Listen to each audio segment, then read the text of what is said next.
Tapos nasa number 5 yung ano, speed buff. Para kay kanino, kasi yung gusto mo yung speed buff, i-click mo nga lang. May nag-slip sa... Punta ka dito.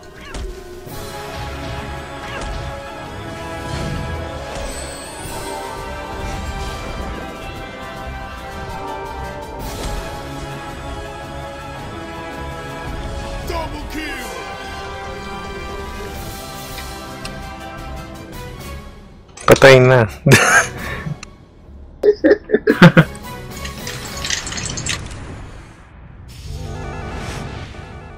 Yung buff, ano, nakita mo na? Control 5, Control 6 ata. Wala, hindi pa nakaayos sa kanya eh. Hindi pa na.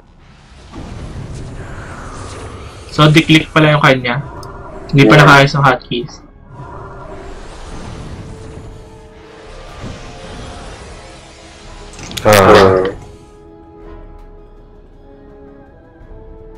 Fortune. Tapos meron pa dyan, Blessing of Human, self-buff.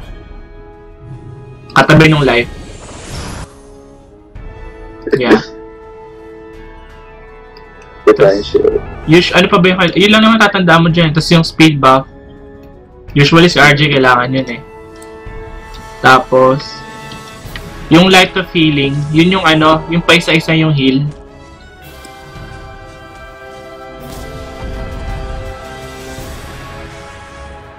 Naalala mo yun? Yung light of healing, yung region na heal.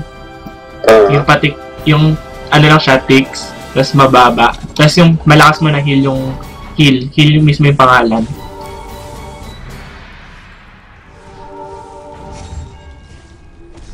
Tapos, yung light of sanctuary, kunyari na-stun ka, na-silence ka, pwede mo pa rin gamitin yun.